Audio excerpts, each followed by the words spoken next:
Buena tarde. Somos estudiantes en la Maestría de Ciencias Naturales y Matemáticas de la Universidad Pontificia Bolivariana. Queremos compartirle el análisis hecho al artículo Contribución del carbono fósil en las emisiones del dióxido de carbono acuático en el Amazonas.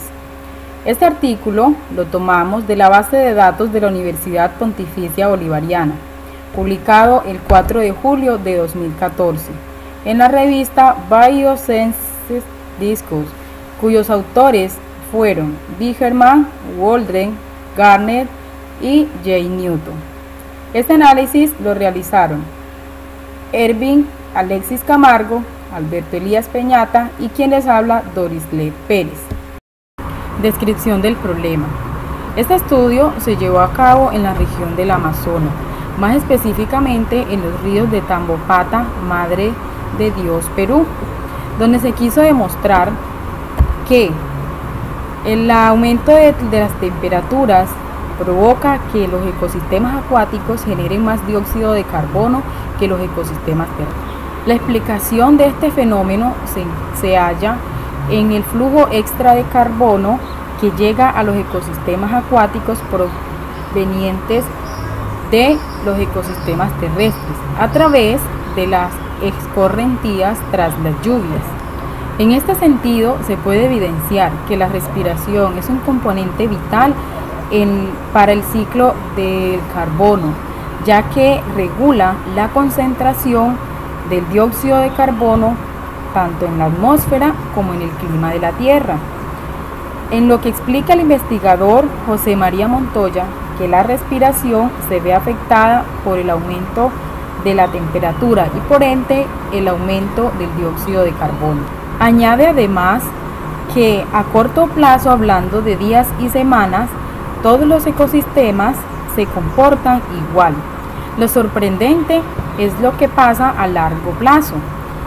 Durante un año, por ejemplo, la energía de activación de la respiración en los ecosistemas acuáticos puede llegar a ser el doble que la observada en los terrestres, lo que significa que producirán más dióxido de carbono que los terrestres.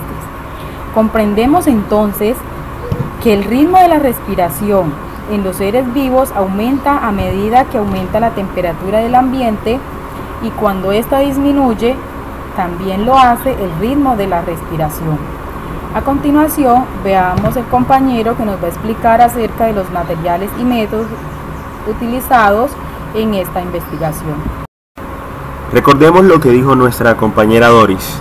Las muestras fueron tomadas del Amazonas, específicamente de la región Madre de Dios en Perú, donde encontramos una temperatura promedio de 26 grados centígrados y precipitaciones entre los 1600 y 2400 milímetros. Esta región Madre de Dios se encuentra a 210 metros sobre el nivel del mar. Para mayor facilidad, a continuación observamos de manera resumida todo el proceso de recolección de datos y su posterior análisis. Quiero resaltar aquí que la recolección de datos fue en el Amazonas, pero el análisis se realizó en Inglaterra, de donde son oriundos los investigadores. La determinación del carbono inorgánico se hizo utilizando un equipo Thermo Fisher Scientific Gas Delta B+, como se observa en la diapositiva. Para la determinación de la concentración de calcio se utilizó un Perkin-Elmer Analysis 400, que es un método de absorción que consiste en tomar el dióxido de carbono, hacerlo reaccionar con óxido de calcio para producir carbonato de calcio, que luego es medido por métodos químicos como la gravimetría. Luego, los datos fueron metidos en el CIAT, que es una base de datos para el cálculo de carbono 13, carbono 14, hidrógeno 2, oxígeno 18 y nitrógeno 15. Y se obtuvieron los siguientes datos, como se observa en la tabla. Mi compañero Ervin les explicará cómo estos científicos utilizaron el método de regresión lineal para sus datos. Para hacer el análisis del modelo de regresión lineal, lo primero que debemos hacer es identificar las variables, que en nuestro caso son las siguientes. La variable independiente X representa la concentración de calcio en la muestra. La variable dependiente Y representa la evasión de dióxido de carbono. Para encontrar la recta de regresión de Y contra X utilizaremos la siguiente ecuación. Y es igual a beta 0 más beta 1 XY más EY, donde beta 0 representa el intersecto de la recta con el eje Y, beta 1 representa la pendiente de la recta y EY representa el residuo. Para encontrar estos parámetros es necesario realizar unos cálculos, por lo cual utilizaremos la siguiente tabla, en la cual podremos ver los valores de XY, los valores de YY, en los cuales la sumatoria de los XY es 20,4 y la sumatoria de los YY es 1213,1. La media de X es 1,7 y la media de Y es 101,09.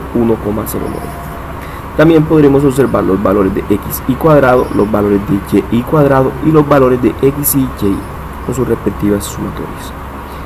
Con estos datos y aplicando la fórmula de los mínimos cuadrados podemos encontrar los parámetros. Para encontrar el parámetro beta 1 va a ser igual a S de XY sobre S de XX. Para encontrar la expresión S de XY utilizaremos la siguiente fórmula. La sumatoria de los XY y YY menos la sumatoria de los XY por la sumatoria de los YY sobre N. Reemplazando los valores obtenidos en la tabla, obtendremos que este valor es menos 60,3. Para encontrar el valor de SXX utilizaremos la siguiente expresión. La sumatoria de los XY cuadrado menos la sumatoria de los XY al cuadrado sobre N. Reemplazando los valores obtendremos que este término es 34,56. Reemplazando estos valores en beta 1 obtendremos que es menos 1,73, que es la pendiente de la recta. Para encontrar el parámetro beta 0 utilizaremos la siguiente expresión. Y barra menos beta 1 X barra.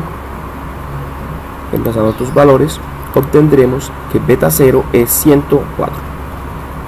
Reemplazando estos valores en la fórmula obtendremos que la recta de regresión es 104 menos 1,73x.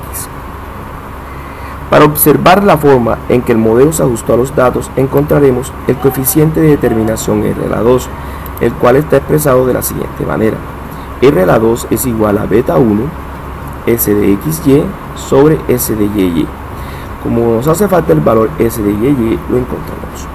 S de YY es igual a la sumatoria de los YY cuadrado menos la sumatoria de los YY al cuadrado sobre N. Reemplazando los datos obtendremos que este valor es 160,29. Reemplazando los datos en la ecuación de R2 obtendremos que el coeficiente de determinación es 0,65. Graficando obtendremos esta recta, en la cual podemos ver que existe una correlación inversa y que cuando la concentración de calcio aumenta, la producción de dióxido de carbono disminuye. En cuanto a los resultados, tenemos como primero que todas las muestras analizadas se encontró la presencia de carbono 14, excepto las muestras que provenían de ríos poco turbulentos. Estos datos pueden tener un leve error, ya que al momento del flujo de salida muchas variables no fueron tenidas en cuenta. En cuanto a lo que tiene que ver a la concentración de calcio, se observó que es inversamente proporcional a la concentración de carbono 14, y este carbono 14 se cree que es producto de la carbonización de minerales de hace millones de años. Conclusiones. La primera conclusión es que donde las aguas fueron más turbulentas, la evasión de dióxido de carbono fue mayor. Segunda conclusión, lo observado es consecuente con lo esperado con anterioridad. Como tercera conclusión, tenemos que la erosión es la principal causa de la evasión de dióxido de carbono, lo cual contamina de manera desproporcionada a nuestra atmósfera. Mundialmente, pues hay poca información acerca de la edad del carbono 14 y de la evasión de CO2, así que toda información de este tipo es muy valiosa. Quedaron muchísimas muestras por analizar. El reto para los futuros investigadores de este artículo es determinar el carbono 14 de las muestras que no fueron a realizar. Y por último, y para mi parecer, la conclusión más importante es que estos datos son muy valiosos para saber el tamaño real del calentamiento global, ya que hay una relación directa entre la evasión de dióxido de carbono y el calentamiento global. Muchísimas gracias, y como dice nuestra querida profesora Erley, nos vemos en la virtualidad.